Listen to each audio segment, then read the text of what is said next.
Ready Player Will.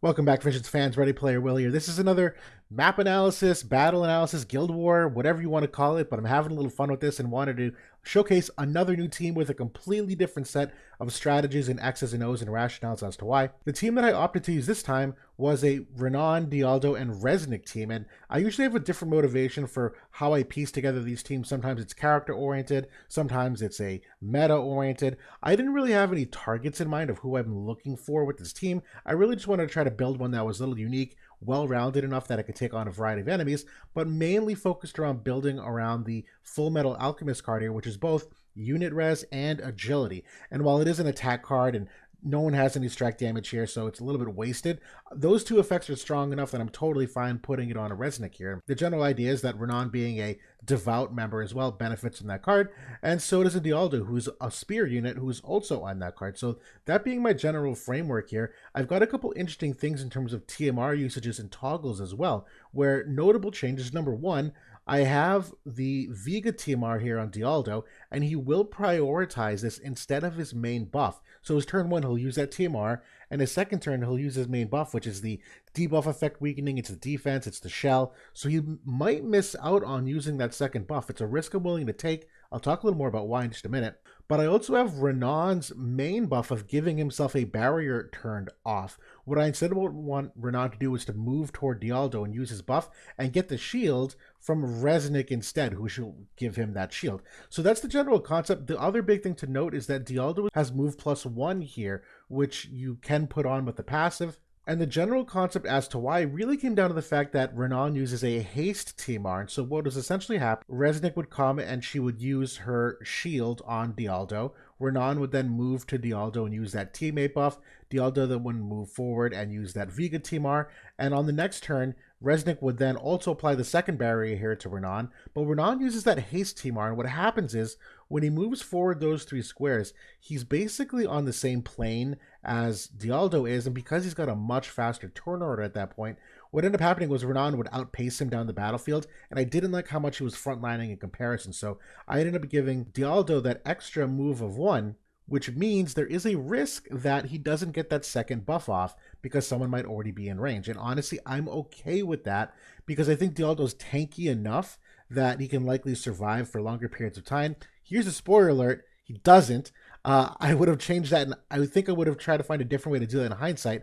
But without talking anymore, let's actually watch the battles. You'll see a lot of this unfold. So this first fight, the target selection that I went with something that I thought wasn't an easy fight for me. I also didn't want to go against someone who I knew I was going to lose to. So I tried to pick a team that I thought would be relatively difficult, and it was a good selection. It's a team with Engelbert, Addison Rae, and Bartz. And so we'll see here what happens. Renan moves to Dialdo for this teammate buff. Resnick will then move, give that physical shield to him. Kind of let some of these buffs play out on the other side of the team here. But you'll see Dialdo goes next. He's a little bit faster than Engelbert. Has that extra move +1. And you'll see Renan then uses this haste TMR, moves forward, and then Resnick comes in and uses that shield a second time. And you're going to see Dialdo now really lengthen its distance from Resnick, which I think kind of ended up hurting me here, that she wasn't able to catch up. He does get that second buff off anyway, so it ends up being okay here, but there is a risk that that's not possible. And so Resnick comes in here, is able to channel one of her devout skills, which is going to give a buff here to Renan, but you're already seeing I'm in danger here against this enemy team with the chains accumulating, the slow effect. Renan does some good damage already, and now he's got a good buff on him. Dialdo at least is going to come in here and do some decent damage, nothing crazy. Fortunately, a little bit too late in terms of what I think he can use for the regen on himself, because Renan comes in, brings in both the courage. It's a lot of damage. I'm pretty happy with the results.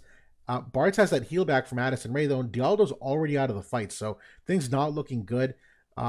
Renan just barely hanging on by a thread, and so thankfully, Resnick comes in here, uses that limit break to heal him. Engelbert doing some decent damage, all things considered, but Renan at least is able to get a follow-up here where he can take 2 of them out. And now it's kind of a 2v1. Addison Rae doing a lot of good damage. That counter ability saves me so many times. Keep that in the back of your mind, how many times Vital Spark goes off between these 2 fights. At this point, it's kind of just a battle of attrition. I'm just hoping that Addison can't one-shot me. I almost kill her. I was hoping that Resnick would have went behind her and basic attacked her to end the fight. It doesn't. That's okay, though. Again, it's kind of an inevitability at this point that Renan comes in and finishes him off with a basic attack. This fight, I'm very happy with how competitive this was. Hindsight, I maybe would have tried to find a way to close the gap between Dialdo and Resnick so she maybe is closer to heal him faster. Then again, it's kind of difficult where you have the shell and protect removal from Bartz's follow-up attack, the large light chain, and the slow. I didn't really expect that from any of these fights, so I guess it might have just not gone in my favor. But after fighting this fight, I only have 2 units left, right? And so in my head, I'm like, well, what can I realistically do? I was hoping to just open another team and allow one of my teammates to follow up on them. But I did notice that there was a triple water team out there, and I thought, let's have some fun with this. I have 2 lightning units. Can they 2v3 this water team?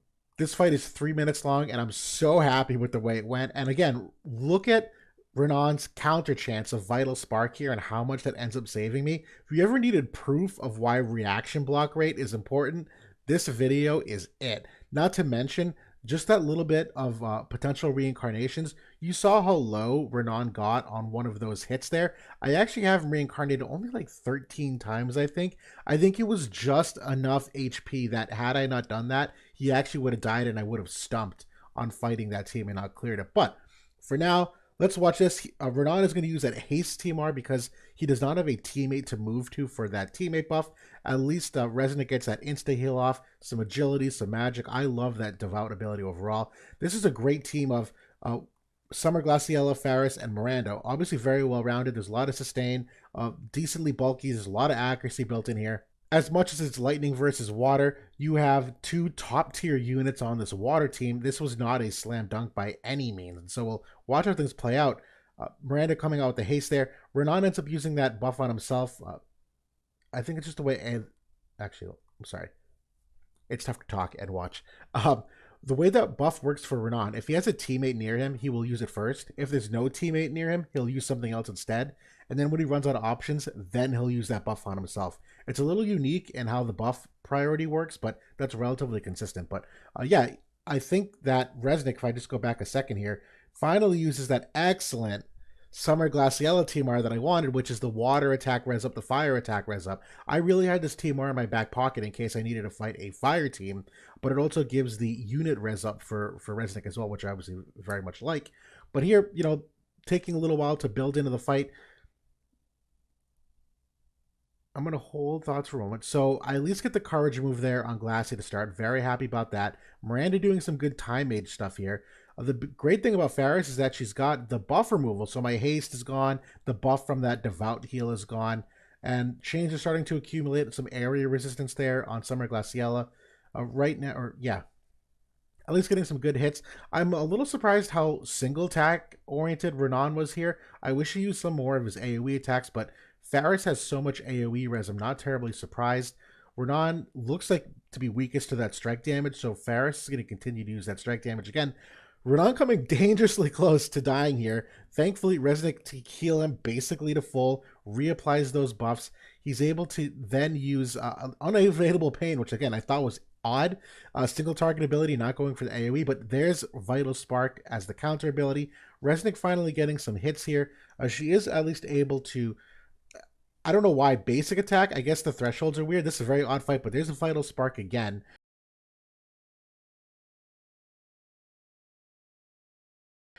Renan is going to at least finally get an AoE here. Proc Confusion on Glaciella. Faris is out of AP, or at least can't reach, and is going to buff here. And now a basic attack on Resnick. Miranda's going to come in here. She's going to start to channel something. I'm imagining it was a cure ability, but Renan able to one-shot her. Things are still not out of the water yet. I mean, Faris is doing great things, able to kill Resnick there and regen some health. Renan breaks Glassy out of the confusion, is not able to kill her, getting lapped in turn order, so they use their Esper ability now, but I get Vital Spark off again for that heal. Faris out AP, so only basic attacks me. I'm able to then use another ability. I can finally kill that Glaciella. Now we're in that 1v1. Obviously looks great for me. I'm able to use the Bahamut Esper, so now I kind of turn the tides on that map effect. Vital Spark procs, again, thankfully, And right now it's just a great 1v1, but he's out of AP, so basic attack. Faris goes basic attack. We're not still basic attack.